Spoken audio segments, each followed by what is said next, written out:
a grenade came in and landed behind us in the water. So we all fired like hell into that hooch. We never got anything else back from it. And everything was about as high as that, right? Going over you. I mean, it's like bees going. But I say, shit, these guys can't shoot worth a shit. A lot of young Marines were killed in their foxholes and bunkers with the cleaning rod stuck down the barrel of that AR-15 trying to unjam it.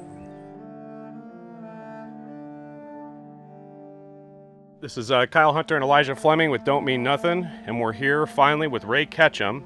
Ray served with my Uncle Myron, who we spoke about in the past in some of our videos, and how all of this channel got started. And we've always been trying to find our way out here to Ray to talk a little bit about their service and about what he did with the Green Berets. Ray, it's a pleasure to be here with you. Pleasure to be here. And we'd like to start a little bit with your family life, where you grew up, and how you got into the Army in the first place.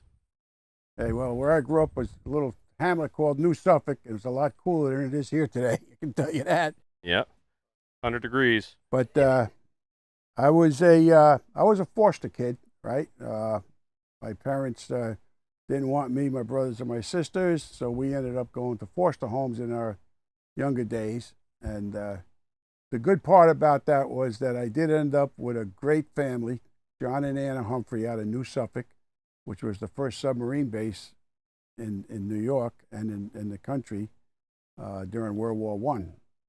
And we were raised basically in a farm life, right? It was all potato fields, which we worked in. And the saying that blood is everything is not necessarily true, because John and Ann Humphrey raised us as their own. They gave us made sure we got educated. They made sure we had a meal every night. They made sure we went to church, and it was a good life, and they were great people. And like I said, my sister will verify this: blood ain't important. Love and family is what's important. And being a foster kid, when I got to be a senior in high school, we didn't have the option of going to college. Right? Couldn't afford it, right? And so back then, of course, the draft was still going on. So it was just a matter of time. Young kid out of high school, no education, no job, you're going to get drafted, and you got no choice where you go when you get drafted. So I enlisted into the Army in my senior year of high school, which a lot of other boys did too, because we were a poor community. And I signed up for the paratroopers, hoping either the 82nd or the 101st, and got assigned to the Fort Dix, New Jersey for my basic training. Passed the test for the paratroopers there, which was all physical. And having been a high school wrestler, right, there wasn't any problem passing their physical, right? And young skinny kid. So next thing I knew, right, after I passed that exam and was going through basic, Army Special Forces was forming up. And they came down and they were looking for recruits, and they gave us the spiel, and it sounded exciting and something different, and not unlike the Rangers, so I volunteered for that. I was just a volunteer, and flew down to Fort Bragg after AIT, and went to jump school. Got my jump wings after 5 jumps and 4 weeks of intensive training. Again, learning all the nomenclature and the physical attributes of it, and became a paratrooper and got my wings. And then what did they say that specifically attracted you to the Special Forces? It was a new concept in warfare. It was going to be called it was like guerrilla warfare, right? You worked behind the lines. You worked with indigenous personnel, right? You worked in small units, right? And it wasn't an infantry type of atmosphere, right? You were basically independent. You were with 12-man teams, and you worked as a cohesive unit in that manner. And what was the team makeup like? Each A team, right, which was the field operations team of Special Forces at that time in '61, consisted of 2 medics, 2 demolitions men, 2 weapons men, intelligence sergeant, operations sergeant, and of course the 2 medics. And you had a captain that led the team and a lieutenant who was second in command. And the whole idea of Special Forces 12-man teams is that you could split the teams and still have 2 operational units because you had 2 of every MOS. So one team could split off from another team on an operation and still function as a cohesive unit.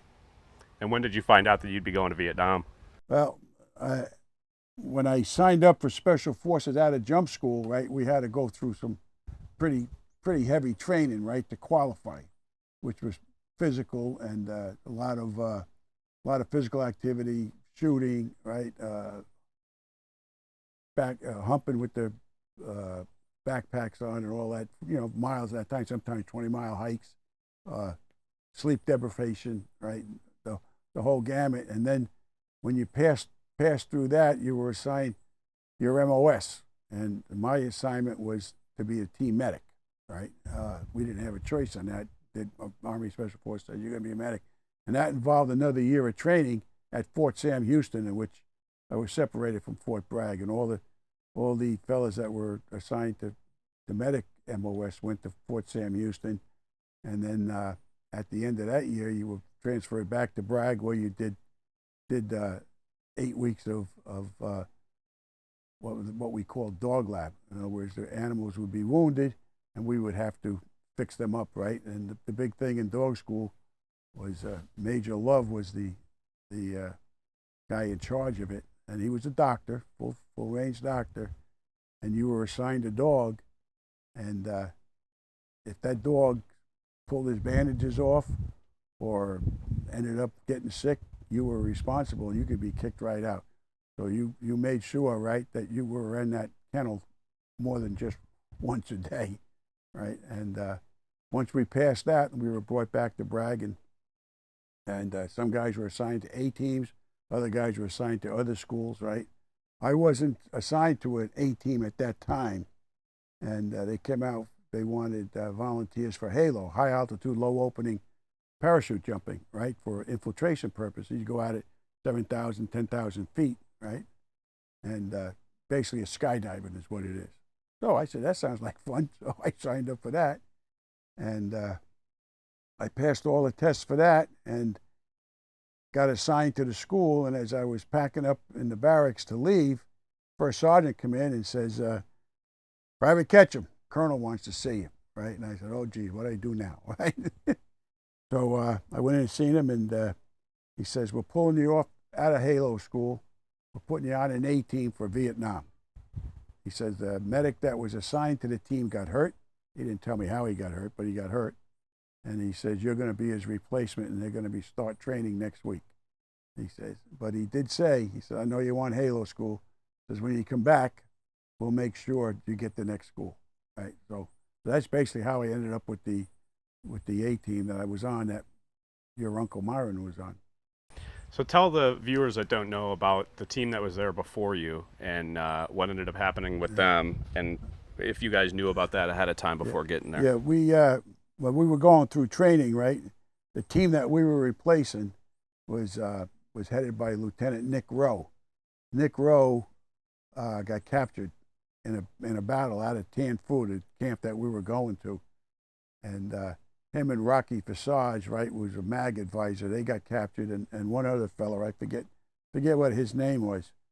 And Rocky Visage ended up getting the Medal of Honor, right, years later, right, through a lot of campaigning by people that knew him, because he absolutely resisted the Viet Cong, right? He went through pretty tough times.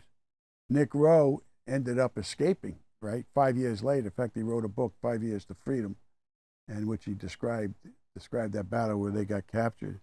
And so we knew about Nick Rowe and Visage, and we had an idea that, gee, this place could be pretty dangerous, right? We didn't hear about any other camps, but we were interested in our camp that we were going to. And so we knew basically that there could be problems there. And I know that you weren't present for it, but any of the people watching this that might not have learned about anything that was happening there in the early '60s, can you tell them about what happened in that battle with Rowe and well, they were on a blocking movement, right? There was an insurgent battle going on, and basically special forces at that time training civilians, right?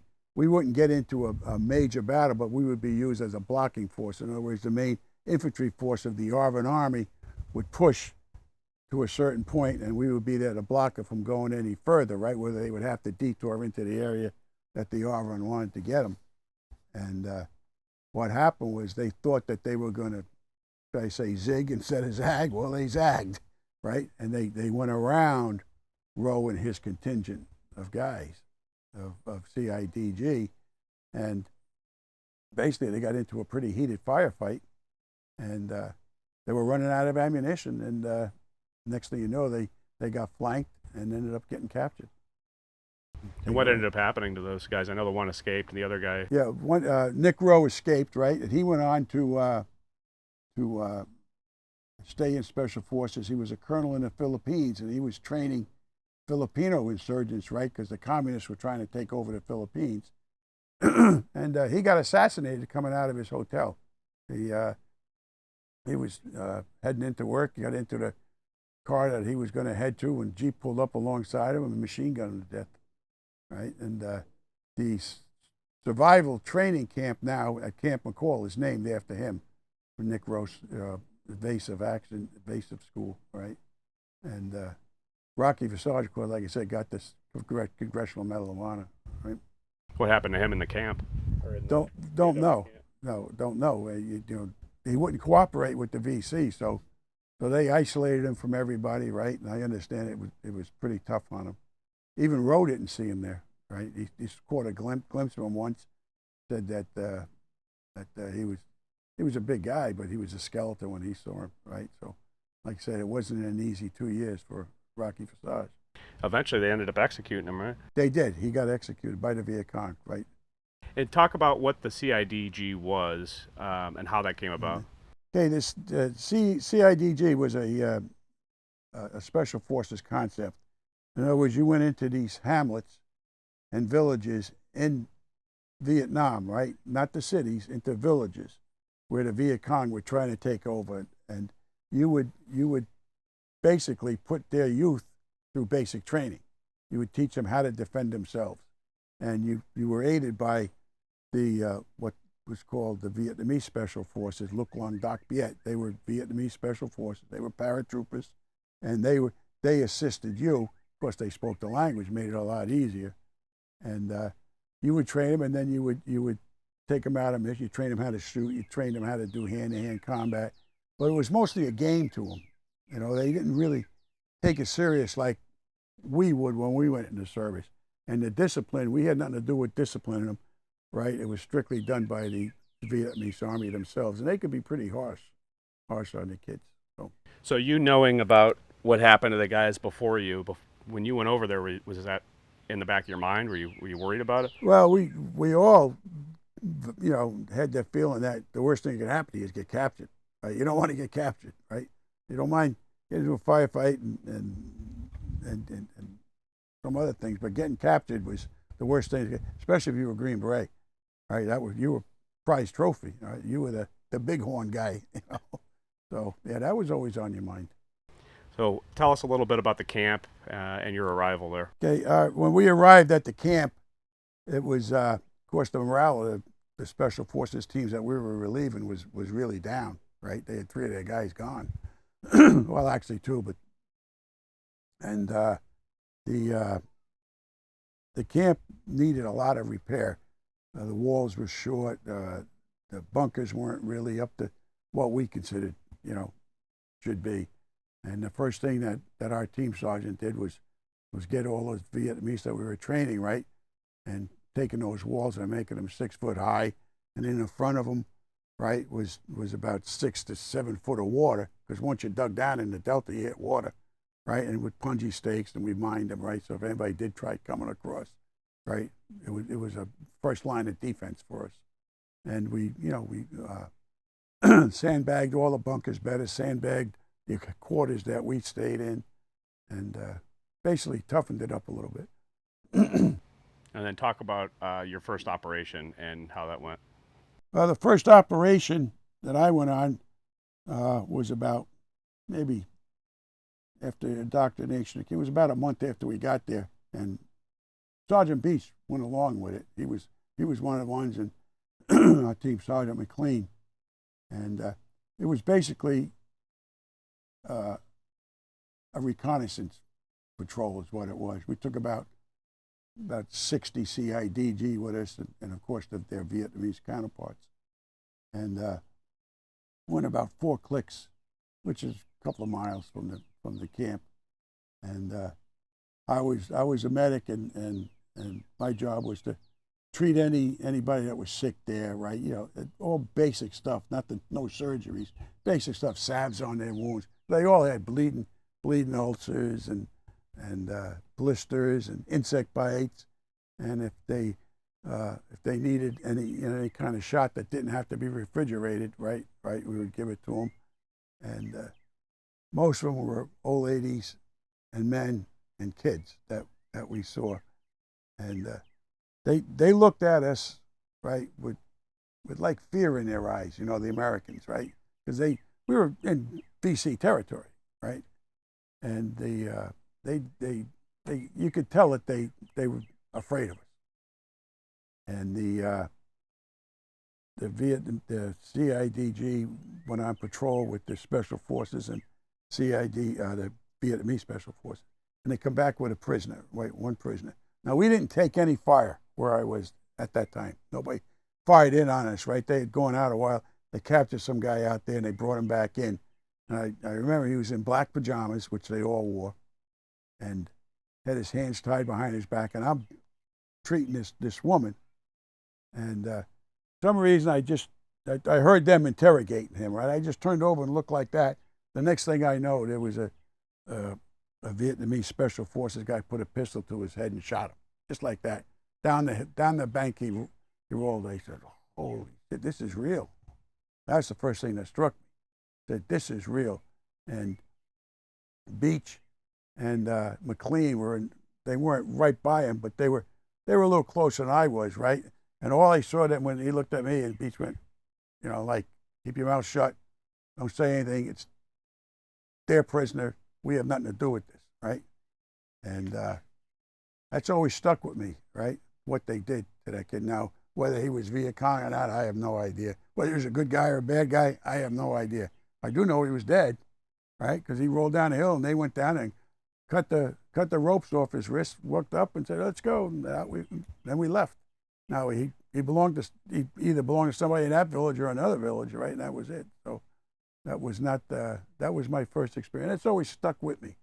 I've never forgotten that, and even to this day, I don't forget it, right? And there's some things I forgot, but not that.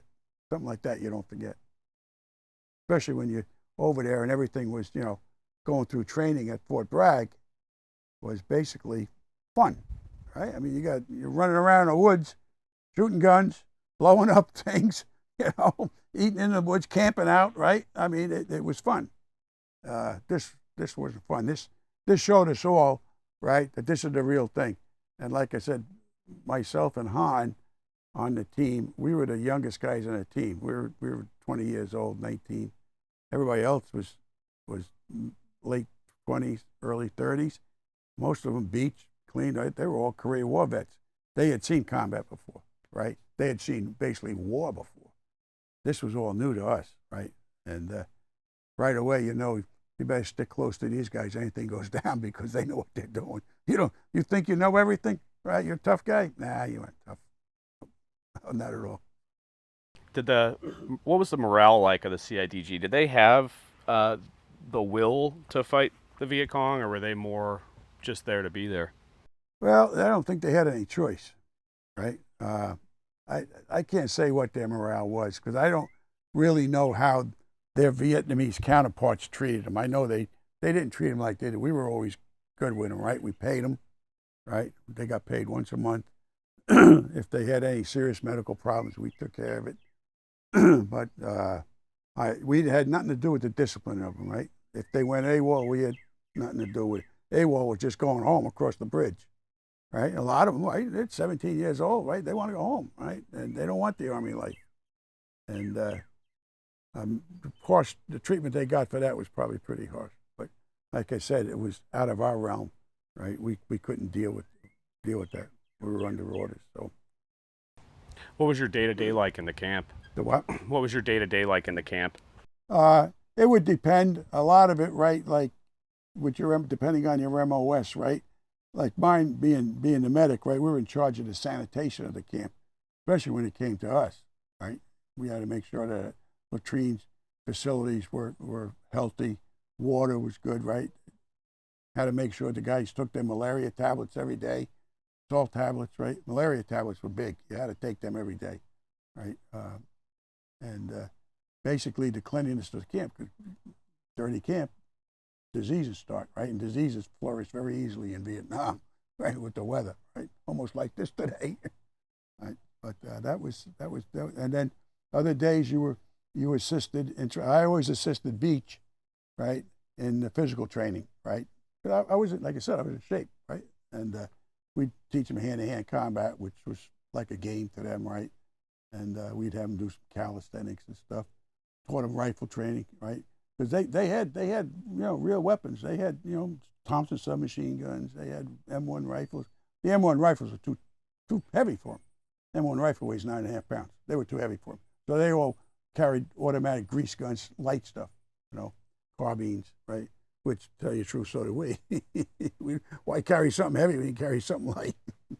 So. When was the next memorable action that you can recall? Well, there was a few. The next one, next big one I went on was when a cholera epidemic hit there, right? And it hit one of the villages down from us, and headquarters says that they shipped us in a whole bunch of shots to give the villages and the people down there the cholera shot so they wouldn't get it. And the thing is, back then, you didn't have these disposable needles, right? Every needle had to be sanitized after you use it. Well, that works here. That situation down there, you don't. When you got 400 people you got to give shots to, and you got 200 needles. So guess what? You're getting the same needle that she's getting, that guy's getting, that guy's getting. And that was the only way we could do it. It was either get cholera, right, or hepatitis, right? And they had everything else in them, right? Cholera was the big killer. And so we, it's adapt and overcome, and that's what we did, right? And we ended up probably inoculating, right, a couple of hundred VC, because they don't want to get cholera either. And they knew that we were coming down there to medical patrol because it gets advertised, right? What they call publicity people advertise it. They're coming down and inoculate all of you people. They didn't think it was going to be us, special forces, right? They thought doctors were flying in, but it turned out it was us. The doctors weren't going down there. So they hurt. So they just put on their regular clothes and blended in with the people and got their shots. Smitty and I used to joke about that. We inoculated half the 406 Battalion VC. So that was interesting, right? And it was good, And of course, you treated other. We did a lot of medical patrol, small ones, right? As a PR thing, really, right? And like I say, some people took it good, others wouldn't take shots, right? Did deliver 2 babies, so. But they could have done it without us. They do it all the time down there, right? Even to this day, right? And some other interesting things, but that was the big thing, and giving shots and keeping the camp sanitized. The Vietnamese ended a camp, right? We tried to teach them to do it, right? We'd give them the instructions, give them all the sanitizing equipment and all that, how to treat the water, but they didn't. And I remember we had talked a little bit about an incident that happened with the ordnance outside of the base. Can you talk about how did they protect the outside of the perimeter? At nighttime, we would send out perimeter details, right, consistent of 5 or 6 guys in ambush sites, and with the likely areas that we would get hit at night, and they would set out claymore mines and other small mines, grenades and all that. And then in the morning around 8 o'clock, they'd pick up what they had there and come back in. One day we're sitting out there after breakfast out in the front of the hooch, and all of a sudden this gigantic explosion. Oh God, it was unbelievable. And you'd seen the whole. It was, don't forget, we're in rice paddies here now, so there's nothing bigger than that bush right there, right? You just seen this big cloud go up, right? Flame. And we said, holy shit, they got hit, right? They're getting hit, right? So we immediately go on alert. Well, that wasn't what happened. They were clowning around when they were picking up all the demolitions they had set out there. And from what we heard or was told to us, one kid threw an explosive to another guy to catch and pack up, right? Well, kid didn't catch it and went down, hit the other explosion, blew up, right? So yeah, quite a few of them were killed, and others, a couple of them lost their legs and arm. And they bring them all back to the camp. Now this is where Smitty and I, the medics, right, had to go to work, right, in our dispensary, and there was a couple, right, that we just triaged that has nothing he can do about it, right, when the brains are showing and stuff like that, and the others we went to work on, and we worked on them a good 8 hours, right, steady, nonstop. We had 2 Vietnamese girls that we had trained as nurses, right? The team before us had used them too, right? They were good, right? Dedicated. They weren't like American nurses, right? They knew the basic stuff. And we had them all laid out because we couldn't keep them in the dispensary. They were laid outside on the ground, right? And our team sergeant was trying to get the Vietnamese to come in with helicopters and evacuate them out to the hospital in Saigon. Otherwise, they were going to die. And Vietnamese wouldn't come. They said, they're not soldiers. They're civilians. We don't transport civilians that are injured. And, he's telling them, hey, with their CIDG, their home security, right? Basically home security. You got to get them out of here, they're going to die. And they just wouldn't do it. They just would not do it. And Americans can't come in, right, and transport them out. And our dust-off program was just starting there. That's another story. But a lot of them died right there. We kept a few of them alive. But to this day, I mean, our team sergeant and the team captain said, you guys did a hell of a job, He says, spent all that hours in there. And he, to this day, I don't remember what I did in there. I really don't. One thing I cannot remember. I can remember a lot of other things, right? Trivial stuff, right? And some stuff that's important. But that there, and I talked to Smitty about it, and he says, we were too busy to think. And what always happens in a situation like that, especially when you're 19, 20 years old, I'm thinking, did I do my job? Did I do my job? And of course, the answer was, everybody said, yeah, I guess you did, right? We couldn't do it, right? And so that's makes you feel good. And it's the same thing in the incident where I ended up getting shot, right? First thing that goes in your mind, did I do what I was supposed to do? Which is human nature. So, what ended up happening to the guys that they ended up medevacing there? Well, they brought a few choppers in and they got some around. I have no idea what happened to them. I have no idea. Absolutely none. And I mean, how would you? First of all, they're Vietnamese, right? And the CID, the Vietnamese Special Forces, oh, they good, yeah. How do you know they're good? I already seen how you think they're good, right? Our first incident, right? So we had no idea, right? And wasn't there a helicopter pilot that stood out to you when we talked about it before, that flew in to get him, or? No, that the chopper pilot that evacuated me and Lieutenant Elliott out, that was Major Kelly. He started the dust-off. Dust-off is medical evacuation. He started that program, right, in Vietnam, and he was a fearless guy, right?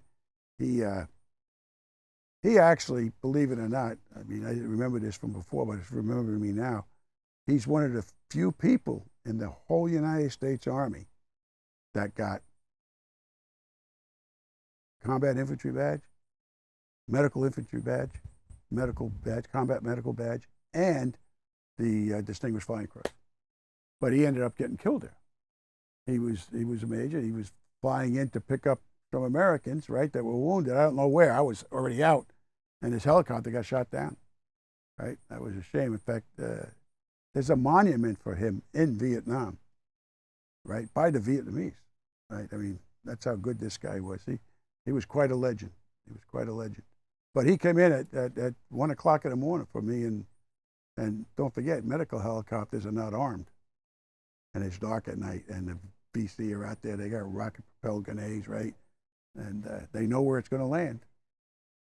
But we had patrols out, right, to make sure. But yep. So between that engagement and then what ended up being the larger engagement, was there anything that stood out to you as far as any sign of the enemy or any contact with them, or do they stay pretty dormant? No, we'd have brief skirmishes, right? There'd be a few shots fired into the camp, right, every couple of days. Nothing big, no mortars or any gunshots. One shot Charlie, they call them, right? And out on patrol, right? A lot of patrols, you get orders from the Trang, right? Intelligence says there's a group of BC in this certain area here, and so then you'd have to send a patrol out, right? Which would be two or three Americans plus how many civilians, CIDG forces you want to bring with you. And most of them were fruitless, really. I mean, they were all-day operation, but some of them you got a little ground fire, right? But the big one was yet to come. So up until then, it was kind of like a cat and mouse thing. Yeah, right, exactly. Guerrilla warfare. Guerrilla warfare is what it was. Yeah, like you say, cat and mouse, good term. Good term. Yep. So the major engagement that you guys had, talk a little bit about what happened the night before and what led up to it. The night before, we're all the bunch of us sitting outside our hooch having a beer, right, and with ice because there was no refrigeration.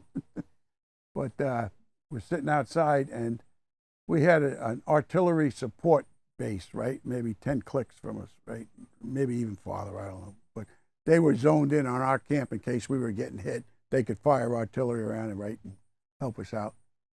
And they got hit, and they got hit bad, and they got overrun. And we knew right then, right, that a battle was coming up. And it was a pretty brutal takeover, right, because the village chief and his wife were tortured, murdered, right, by the Viet Cong, right, strung out, and their kids were killed in front of their eyes. The wife was brutally raped, and he had all his legs broken, and I mean, it was tough. And now I wasn't there to see it, none of us, we were still in our camp, but intelligence later on had pictures of it, right, and we did get to see the pictures, and it wasn't nice. And so right away, we're on full alert. Albany, the Trang calls down and says that the regular ARVN Army is coming into your camp, into your area tomorrow, right? And they did. They flew them in, and some of them walked in right wherever they came from. They came into the camp, and there had to be a couple hundred of them, right? And this was regular Army troops, regular ARVN, Army of the Republic of Vietnam. And that afternoon, their colonel in charge of it says that we're going out on an operation. We're going to meet the Viet Cong at a certain canal, and they want us to do a blocking action, go out after them and set up at a certain area, and they were going to push them towards us, right, get them to divert, right, and then wipe them out. Best laid plans. And I know our team sergeant says he doesn't want to send any Americans. He said, we got to plan this stuff out. And it wasn't planned. We had just a couple of hours to do it. And without any real intelligence or anything, right, we got ordered to go, and we went, right? And it was myself, Thompson, and our lieutenant. And we started out there we took about 100 of our guys with us. And about 2 hours into it, we were in the middle, the American advisor were in the middle of the formation. They got hit, and all of a sudden they were all running back towards us, right? Some with weapons, some without weapons. So we knew, and then the bullets just flying all over the place. And we knew, right, that this is not good. And we were right on the banks of the river, right, which is a tributary of the Mekong, and the river is probably football and a half, 2 football fields wide, deep water, and in the front of us was brush and stuff like that. We started taking fire directly, and we had started retreating back, taking as many as we could, and we got hit in an ambush, a separate ambush just for us. So we knew then, right, that they were out to get us now, right, especially with 3 Americans, and we knew what happened last time, and it was almost in the same area. Not exactly, but almost in the same area, and we had an idea what they were going to do, right? And as the way we're trying to get them organized and everything, and Elliot got shot in the legs, right? I think he took 3 bullets, right? And I got shot in the arm, and Thompson didn't, and we got off the trail and hunkered down in the banks of the river there and started returning fire. And This was at night, right? oh yeah, it's dark. And a grenade came in and it landed behind us in the water. The water's about 6 foot deep there, right? So it went down about and exploded. Didn't do anything, right? But there was a hooch there, and Thompson said it probably came out of there. So we all fired like hell into that hooch. We never got anything else back from it, and then we just opened up directly, in front of us. And a sidebar to that is the AR-15, which is a precursor to the M16. And everything bad, something good comes out of it, and that was it. We were given the AR-15 about 2-3 weeks before that operation, and with specific orders, only Americans can use them. And 2, take them out in many operations as you can. And 3, don't lose them, right? Whatever you do, whatever opportunity you go on, you bring them back. Well, that's great if you're alive, right? They didn't want the enemy fighting. It was a new concept. Well, we took them out there, and I guess me and Lieutenant were the only ones that took them. Thompson, right, Korea War vet, infantry guy, says, I'll take my M1, right, or my M1 carbine, right? I'll take that. I'm not taking that. He called it a space toy, because it looked like a space toy, And it jammed up on us. Lieutenant Elliott's and mine, almost at the same time. I went through about 5 magazines, right, 20 rounds each. And all of a sudden, that bolt just froze closed. And there ain't nothing you can do when that bolt freezes closed. You can be Charles Atlas, and you ain't bringing it back. And I said, holy shit, right? And the same thing happened to him. So Thompson's still returning fire, and we look around, and there's just the 3 Americans there, and none of these other people are there. They're all gone. So I looked at Johnny, and he said, we got to get the hell out of here. I said, you're damn right we're getting the hell out of here, but we can't. We're going to have to swim across. I said, we can't go down the trail. We can't go forward. We're going to swim across, because I doubt they're over there because they figure we can't get across. And I said, but Elliot can't swim. He's got bullets in his legs, right?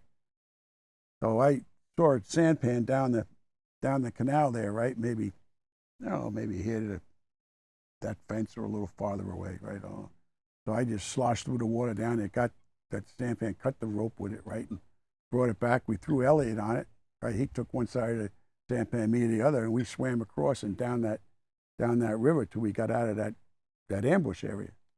And then Thompson went farther down, right, to see, because he knew people were going to be heading up for us, right? I mean, there's flares going all over. It looked like 4th of July out there, right? And I had Elliot inside the hooch, and he was in pain, so that's when I gave him a shot of morphine, right? I didn't do it before because I didn't know how seriously hurt he was. You can't just pop him with that morphine until you know. And that calmed him down. And they come down by boat, Beach and Jimmy Brewer, and we got loaded onto our boats because we had, like I said, we had boats, right? They weren't big boats, but they had 35 Evinrudes on them, right? So they could move, and they had guys in it armed, right, and machine gun mounted on the front. So I think they came down with 3 of them, right?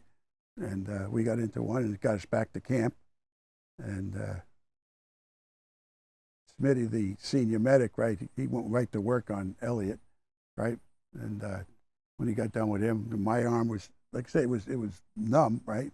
But I could still function, right? And that's all I cared about. I could still function.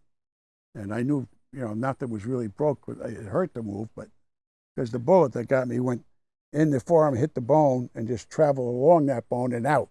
So it was basically a clean accident. I don't think it was a large bullet neither. It had to be something like a 22. But I mean, if it was an AK-47, it would have tore my arm up, And then we got evacuated out. And about midnight, I guess it was, when the chopper came. And that was Kelly that took us out. Were they waiting for you there? They knew you were coming? Oh, yeah. Oh, yeah. So you thought you might have had somebody working, you had guys that were working for them. Well, I'll tell you one thing. Our interpreter went along with us. We never saw him again. We found out he was an agent, right? And that was one of the things you had to deal with Special Forces working in these camps, right? They had, a lot of them were agents, sympathizers, right?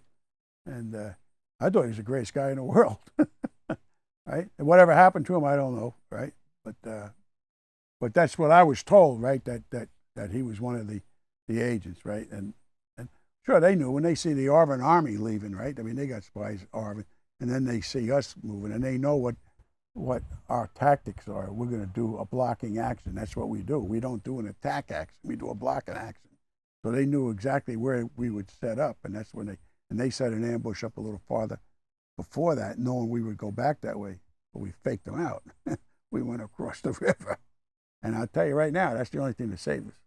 That's the only thing that saved us from getting captured. I mean, that's what I believe today, right? Thompson will say the same thing. He said if we had headed down going back the way we came, it would have been all over. And it would have, right?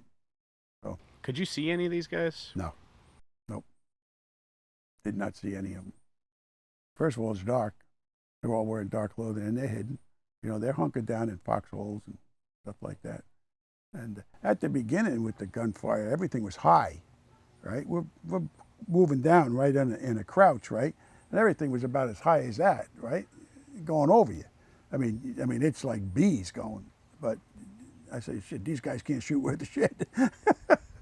But it was, and then when we got into the ambush site, everything changed then, right?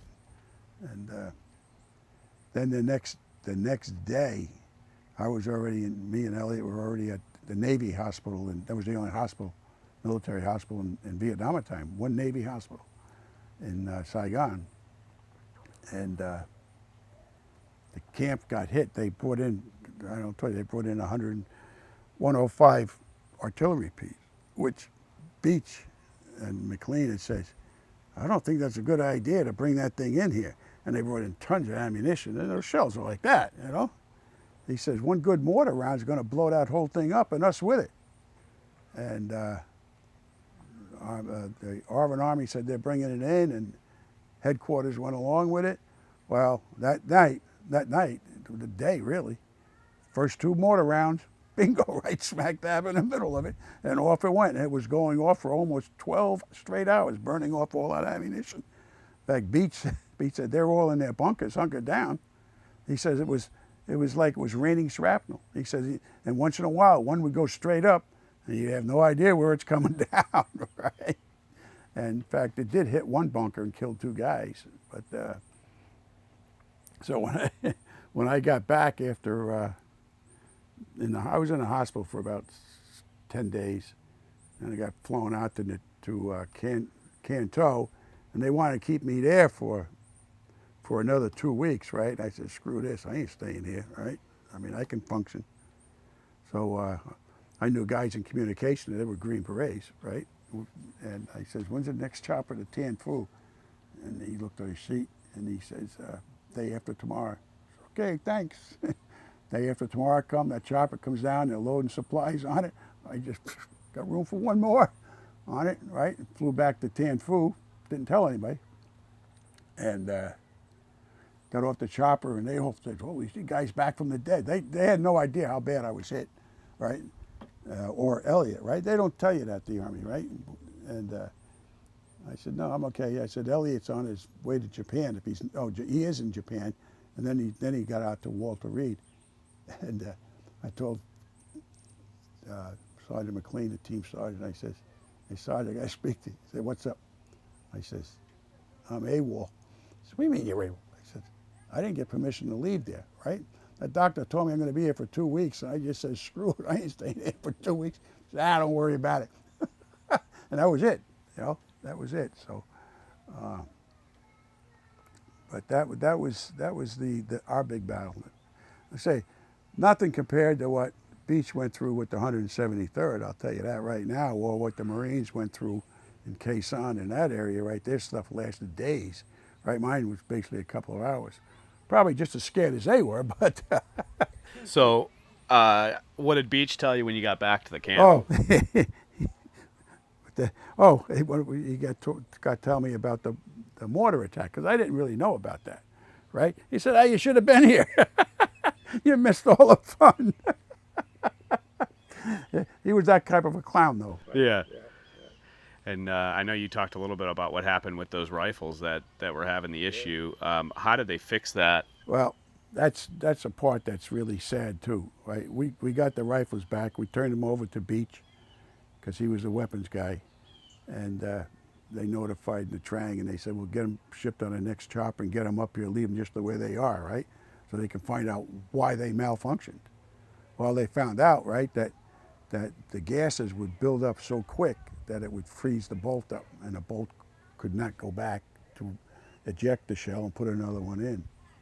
And the Army stopped issuing them, right? They stopped issuing that AR-15, right?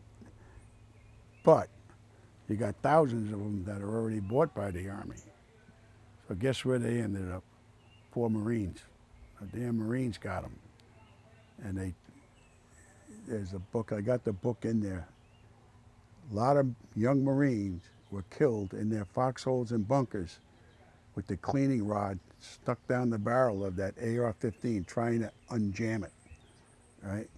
And they had it all, what it was they put a gas release valve in it, right? So I'm not a mechanic or anything like that, but that would let the gases escape so that the bolt wouldn't expand. It's that theory anyway. But a lot of those Marines, right, they had the AR-15s, not the M16s. Right? The M16 is the best combat rifle going right now. I mean, ask any soldier, right? They love that gun. But back then, and all those young Marines in those bunkers, right? But the Marines always get secondhand stuff, right? I mean, I seen that. My son used to tell me that because he was a Marine.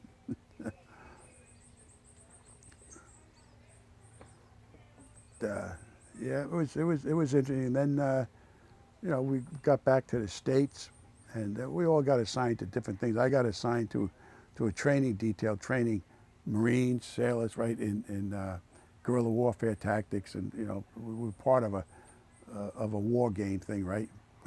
We had our camouflage uniforms, no ranks, so nobody knew what our ranks was, and we were like referees. We wore red bandanas down, right, so they knew that we were referees, and we got to judge these guys how well they reacted and what they did, right? And did that was for about 10 days, right? Then it was time to get discharged, right? So then it just became hiding time, right? I didn't want to get involved in KP and all that shit, right? Even though I was a sergeant then, right? I wouldn't have. But one thing about that experience over there, right? When I went in, I had the idea of maybe I'll stay in, right? And of course, Special Forces was warrior, the warrior mentality, right? Like the Rangers. And if I had any inclination of being a warrior, I lost it there in Nam. I'll tell you that right now. And I says to myself, I always wanted to be a cop. I says, my dad told me, he says, that all the police departments are hiring like crazy, right, in the next 5 years, right? Get out, come back, take the exams, see what you can do. So I said, got a point. It's better coming home and getting shot. At least I know I'm going to go by ambulance and see pretty nurses, right? Not mud, all this other crap I saw, right? And so that's what I did. And I come home, I took all the exams, New York City, Suffolk County, Nassau County, State Police. And Father said, which one are you going to take? And I said, whichever one calls me first. That was my attitude. State Police called me first. right? So within 2 years, I was going through the State Police Academy. And that was a snap. We were all in shape. We were all back from that. Most of my class, funny thing, my class, we had 102 people in my class. 95 of us were in the service. My son went through the Westchester Police Academy 30 years later, right? He had 83 people, all different departments. Only 3 of them were in the service. Only 3. Different times. Of course, draft ended in 72 or 73, so that had a lot to do with it. What else was memorable about the camp and being there before you got home or before the operation and when you went home? Oh, yeah. We basically, we made our own fun. We did have fun there, right? Because you're basically, you got no supervision except your own team. There ain't no colonels running around, right? And so we play around a lot with. In fact, a funny story about your uncle, right? You're gonna love this. He was a mortarman. He was good, right? He could put it on a dime. And McGurr was the other mortarman. So they got into a pissing match of who's the best mortarman, right? So of course I'm listening to this, and I was sort of a guy that liked to twist it a little bit, instigate it. And said, "There's only one way to find out, fellas. See that race field there? See who can get it closest to that tree up there, right?" And so Pete said, "Okay, that's not a problem." And then meanwhile, there's a water buffalo out there, right? And I says, "Let's make it interesting. A water buffalo, right?" Okay. So Beach lets one go. Thing landed 10 feet from that water buffalo, made hamburger out of him, right? All of a sudden, you see this Vietnamese farmer come running out. We didn't know he was in the field. And you're talking maybe 500 yards away from us, right? Right? And of course, it got reported to headquarters, and we had to end up paying for that water buffalo, right? Which was not, it was about $5 a piece, right? Right? And plus, we replaced it, and but it was funny. I tell you, it was funny. And I said to McGurr, I says, "Well, did you get him?" "Not me." "Not me." What about the shooting contest? Oh yeah, well, that was another one. We had pierced steel planking, right, which we made our rocket launchers off of, right. In fact, the Colonel Leonard thought that was pretty unique. You could set them up at different angles, right, and they would go different distances, and we used them as a perimeter defense inside the camp. And our demolition guy had them all wired up, so he could set them off at 3 at a time or 4 at a time. He was pretty good at all different distances, and so we'd set one up out in the field there, and we're sitting on the wall with 45, seeing who's the best shot. And we'll bang, bang, bang, and all of a sudden it hits it, right? And they're concave. They're like this. That bullet hit there and went around, right? And all of a sudden, zing! Right by your freaking head. And I look at the Beach, says, "You know what you just did?" I said, "I don't know, but somebody's shooting at us or what?" He says, "You're shooting at yourself, you dumb guy." He said, "Either turn it around or stop shooting at it." But we had we built a little bar in our camp there, right? And we had played a lot of pinochle. God, did we play pinochle every day? We played pinochle at night, And we had beer in the camp and stuff, right? It wasn't cold, but we managed.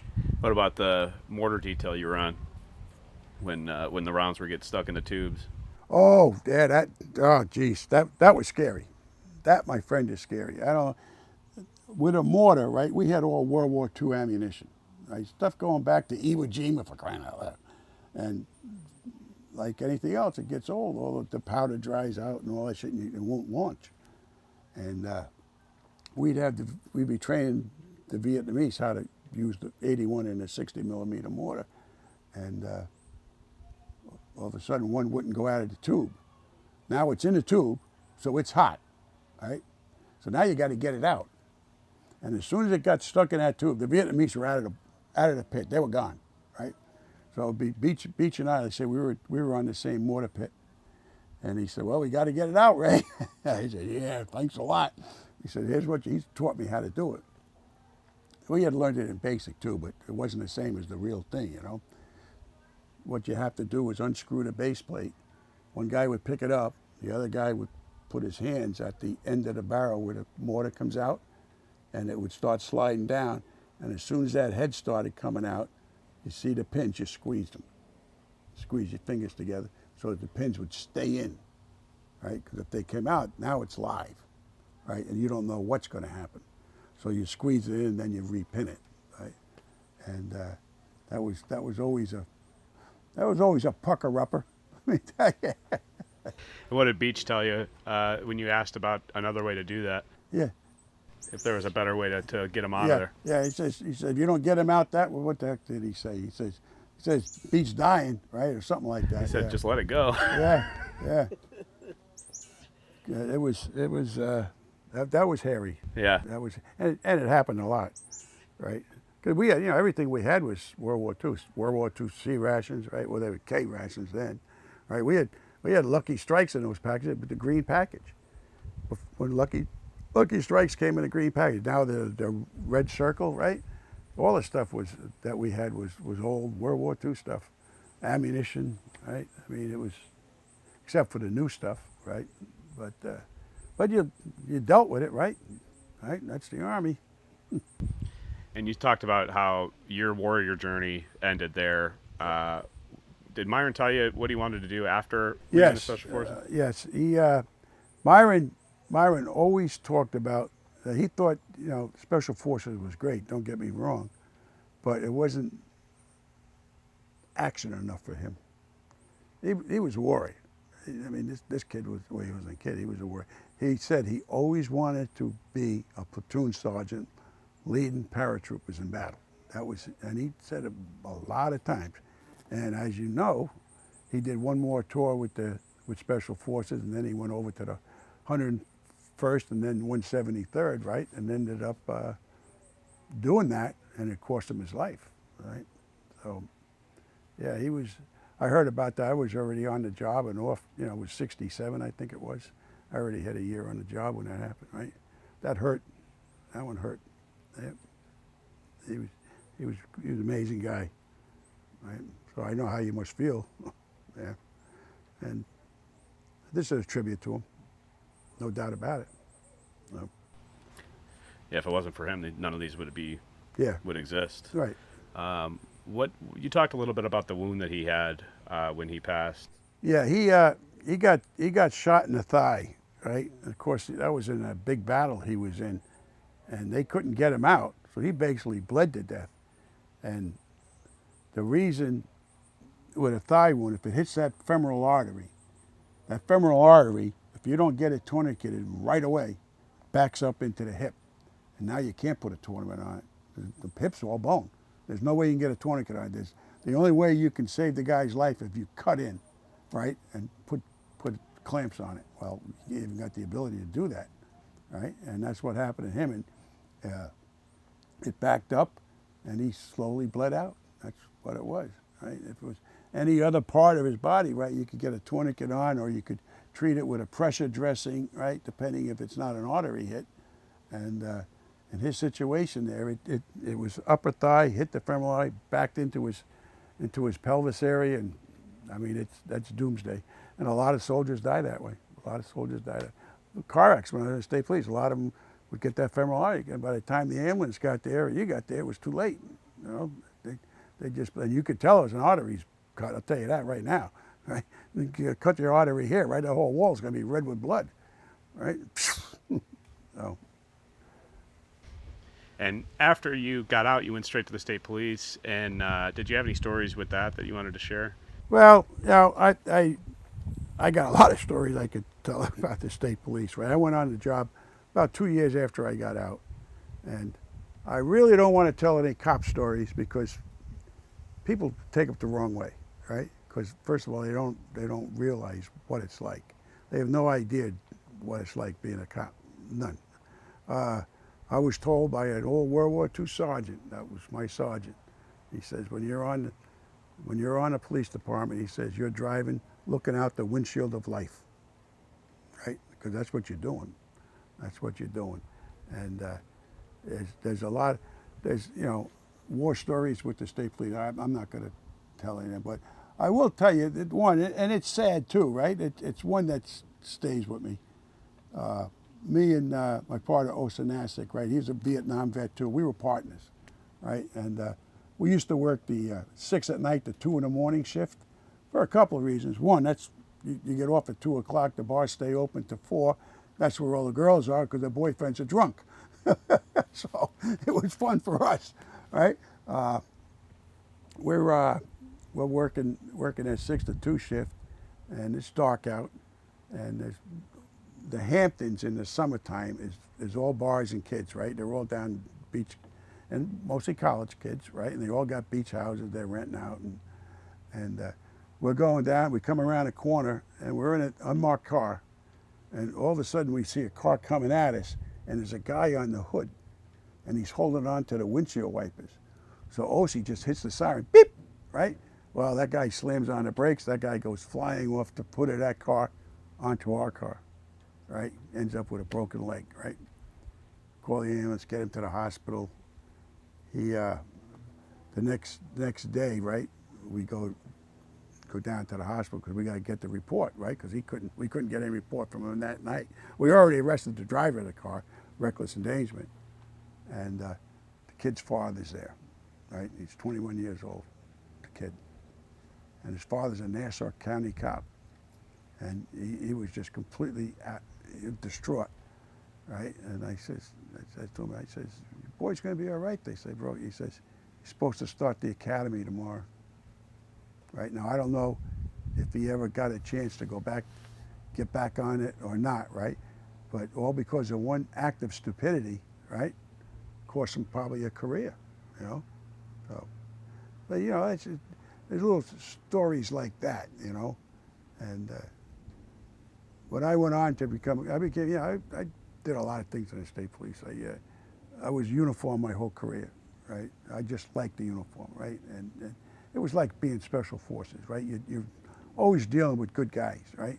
Yeah, a few guys you didn't care for, but most of the guys I worked with were all great guys.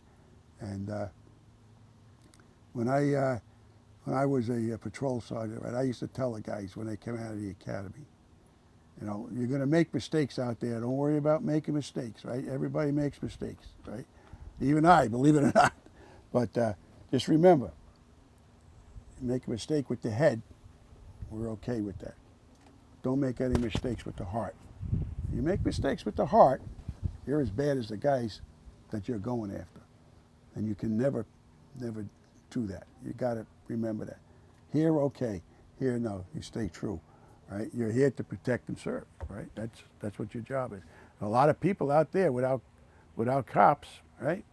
They'd be victims. They're victims. A lot of people like being victims. The only ones they got to help them out is cops. Yeah, I'll give you another story, right? I just remembered this one. When I was out in Riverhead, I was a young trooper. It's where I grew up. And like I said, it was all potato farms out there, and we had migrant camps back then. Right? There was, they would stay in barracks. They looked like, believe it or not, it looked like labor camps in Auschwitz. That's the way they lived.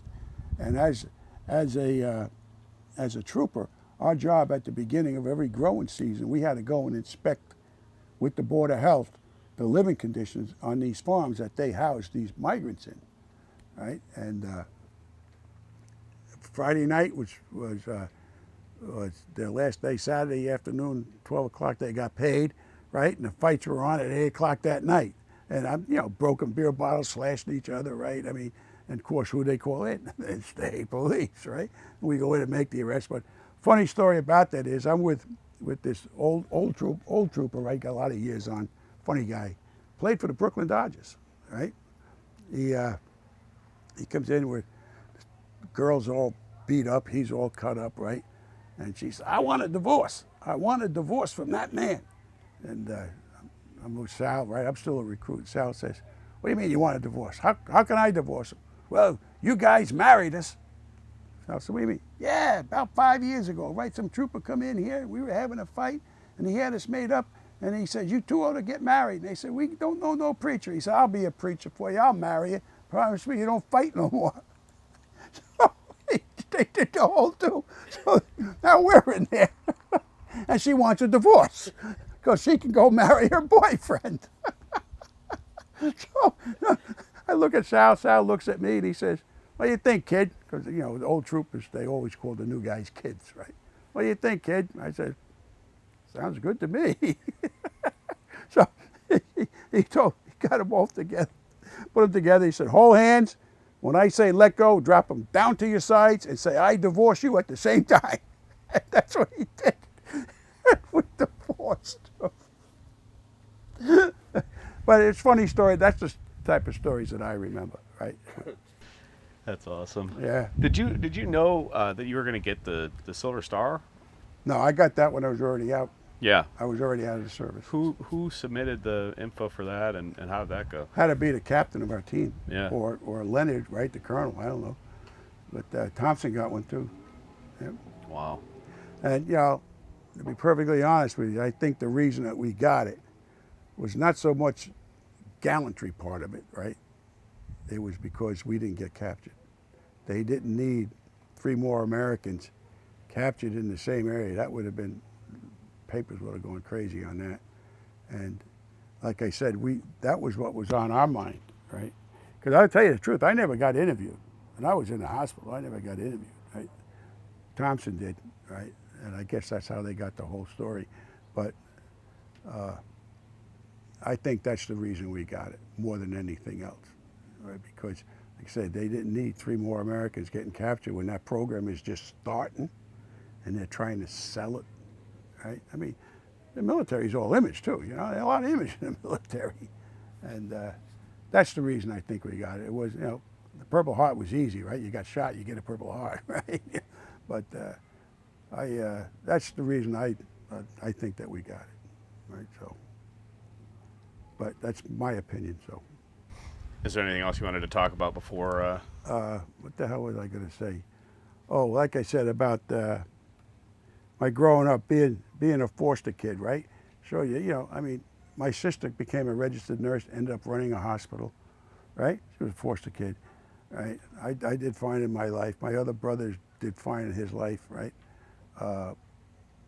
It just goes to show you, you know, all these people that cry out, we don't get opportunities and all that.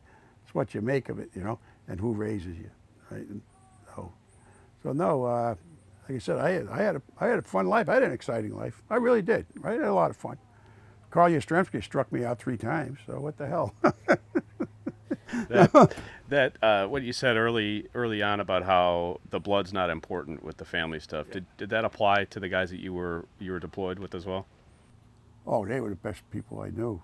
Right? I mean, we worked together for 6 months in Nam under those conditions, plus the year training together. Right? I mean, they were like brothers. Right? Jeez. And like I said, we were the young guys. Right?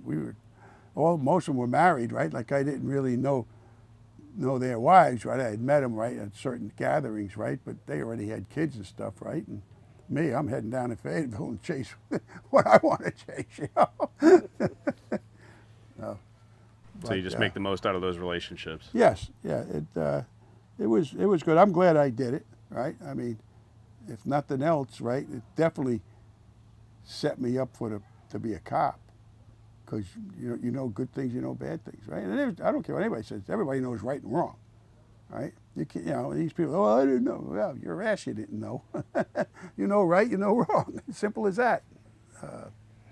And kind of a harsh statement, I guess, but I am ultra conservative, you know. So. So what we're going to do is we're going to take a quick break, and then we'll get into some of the photos that you got. And discuss those, and then we'll go from there. Ray, you want to talk a little bit about where these photos came from, how you got them, and we'll go from there. Okay, yeah, most of these photographs I took when I was assigned to Team 432 when we went to Vietnam in November of '63. As you can see, the first picture is our team, and that's when we had just landed at Tan Son Nhut Air Force Base, and the wing of that plane is a C-47, which we were going to get loaded onto and fly up to Nha Trang, our headquarters company. You remember all these guys and who they were? Of course, their specialties were? Every one of them. McLean there was a team sergeant, right? Starting from the right? Right, starting from the right. Farley was our intelligence sergeant. Jimmy Brewer was communications.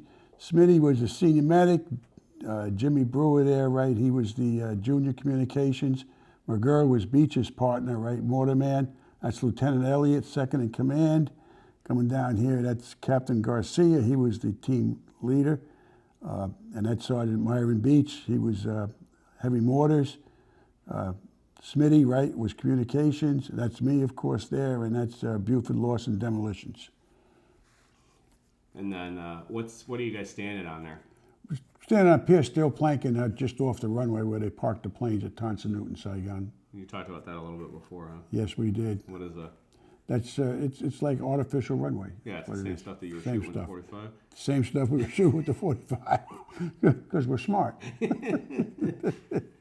That's just some of our recreation, water skiing there in the river there, outside of our camp. We did have fun doing that. We did have 5 patrol boats with Evinrude motors on them. That's just the escort helicopter. That's inside our Tan Phu village there, right?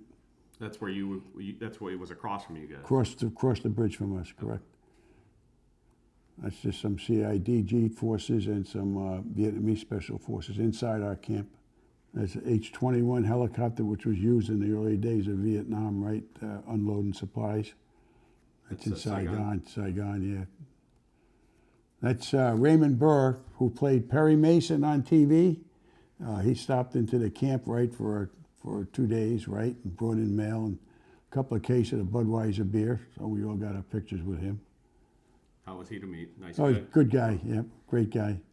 That's Wake Island on the way over, right? That's where the Japanese invaded right after Pearl Harbor. Saigon again. That's a DC that tried to infiltrate Tan Phu or something. I don't know where it. Was this the village? Yes. Mm-hmm. That's our team inside the camp. When we first got in, right? You can see the tower there, right? And what's in the background there? Background there is our TOC unit, right? Your last stand bunker, right? If you're going to get overrun, it's all built with cement and coconut logs. And it's really thick and hard to take down, but I really don't consider it a last stand because it would be. Yeah. That's Sergeant Beach, my buddy. What's he holding? He's holding up a magazine, that's all. That's we're instructing the Vietnamese CIDG forces in hand-to-hand combat, self-defense. And what's this? And that's looking into the camp. That's the bridge coming from the south side of the camp out across a rice paddy, across a small canal. 2 of our CIDG. That's the village people, right? They're gathering around for something. I don't know what the reason is. There's Lieutenant Elliott and Sergeant McGurr, right, with 2 of the CDGI forces. You can see how young they were, right? Young kids standing outside our hooch. That's what we lived in. That's Saigon, so part of Saigon, Cho Lao area maybe. That's 3 of the team. There's team leader Farley and Lawson. Another picture of that supply helicopter. This is we were talking earlier H-21, about, yeah. You call them bananas. Flying bananas, yeah. And these were mounted with 30 cal machine guns. Right. And they just have the 1 door gun. That's just it, just 1 door. And they look a lot like the Chinooks later on, right? Well, yeah, Chinooks were a lot more reliable. That's just me and Jimmy, right, playing around, quick draw. Luckily we didn't shoot each other. That's me at Saigon Naval Hospital after I got shot. You can see the swelling in your arm. There's pretty big arm, even bigger muscle than you got now. Yeah. That's us getting ready to do a jump, right? In the paratroopers, you have to jump every 3 months to maintain your jump pay. And we were told, right, we did 3 jumps before we left that would cover us, but once we got over there, they said no, it wouldn't. So we had to bring helicopters in, and we to get our jump pay. And basically what it was, they loaded you onto it. You sat in the door, you went 1,500 feet in the air, jumped out, took the parachute off and went back home. That's the camp back there. That's right outside our gate. That's the Trang when we first got into the Trang, right? Because I can see I'm still a Spec 4 there. This is early on. Yeah, that's when we first landed in country. Yep. You can see the accommodation was a lot better there. That's how we got resupplied a lot of our supplies. Parachute. How often did that happen? Quite a bit. Yeah. Quite a bit. That's Smitty and Team Sergeant. He got killed over there too. Smitty got killed in Khartoum. On the deployment after this? Oh yeah, yeah. He got killed around 68, 69. Yep. And who is this? That's Team Sergeant. Oh. McLean, yep. That's on an operation that it was on, right? You can see how the riverbanks is right there, right? And this is what's on the other side. This is what we got caught in that we had to swim across. Basically, was that some canal similar to that, the vegetation and everything. You can see there ain't much there. And you can see we got the CIDG forces. They got a mortar set up there. That's territory. Now this is on the way home, because now I'm a sergeant, right? Mm-hmm. And guess we're just having a toast. That's same area. That's Sergeant Lawson lifting off the helicopter. You can see one of our bunkers on the perimeter there. And you guys built all the sandbag and stuff for that? Oh, yeah.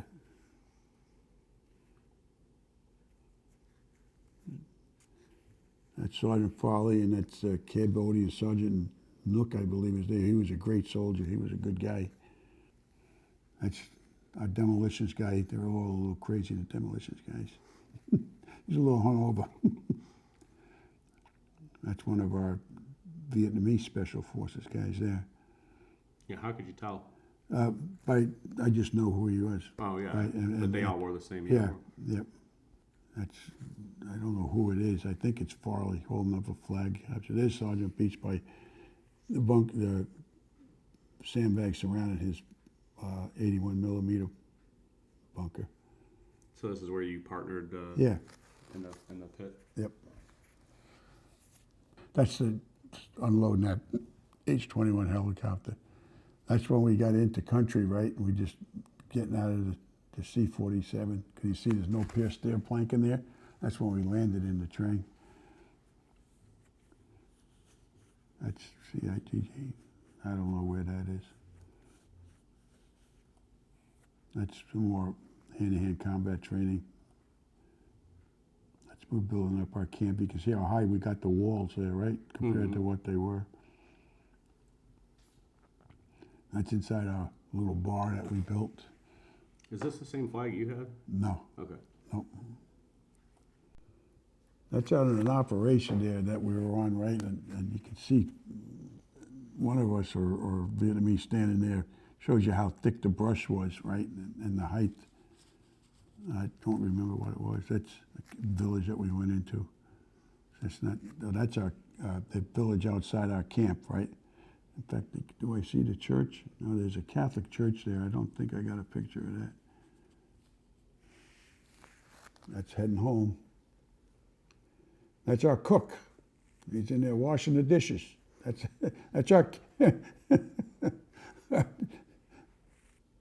That's Canto right there. We're going into Canto. That was where our B team headquarters were. You can see they got vehicles, right? We didn't have vehicles. There's no place to drive a vehicle where we were. It's all rice paddies.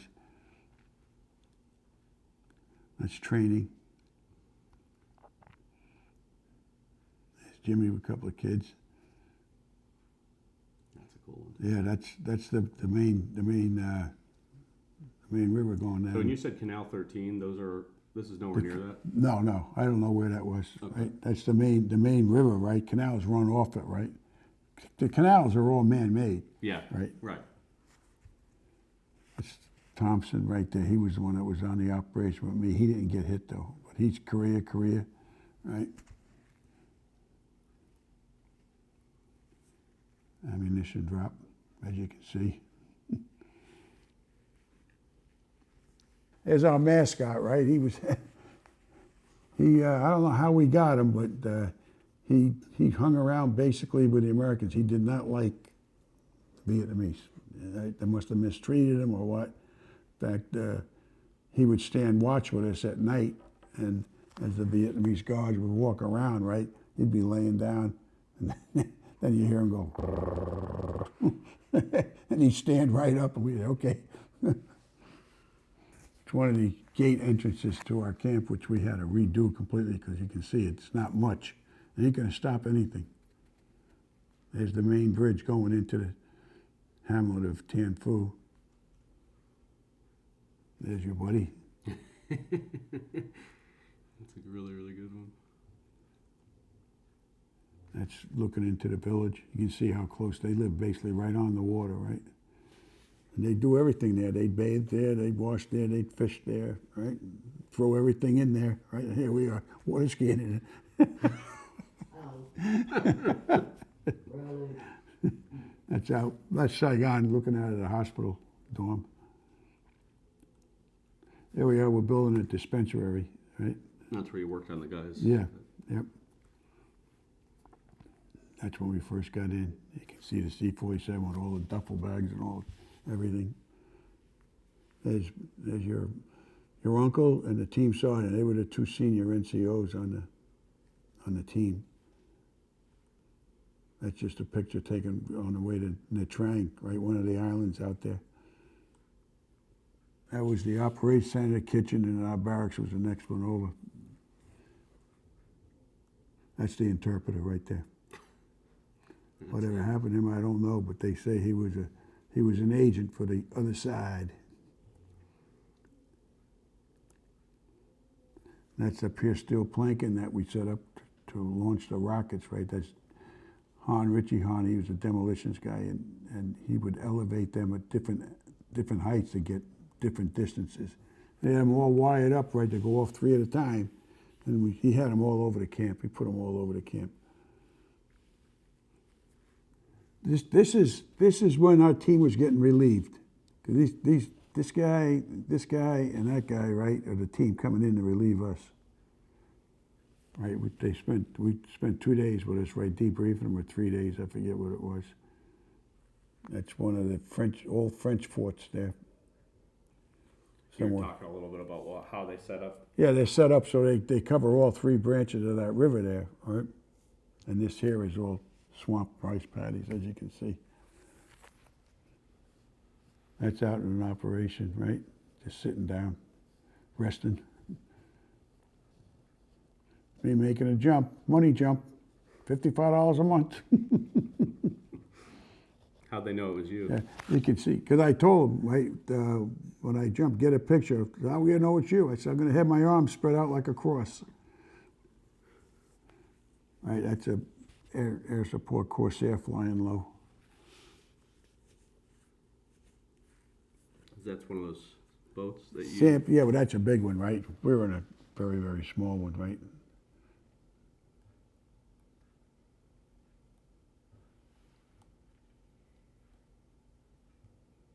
That's, I don't know what that is, but that's the Trang.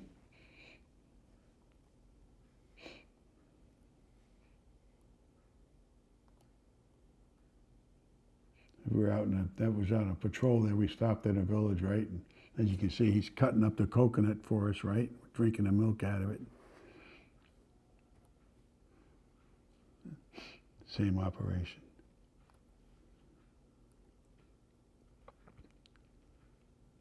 That's just farting around. Gives you an idea of the terrain. Mm-hmm. Right? That's what you walked around in. You see, there's water everywhere. Yeah. Right? I mean, it's just water everywhere. And they would plant punji stakes in it, and there was canals and stuff, right? It wasn't fun walking through them. But sometimes you had no choice.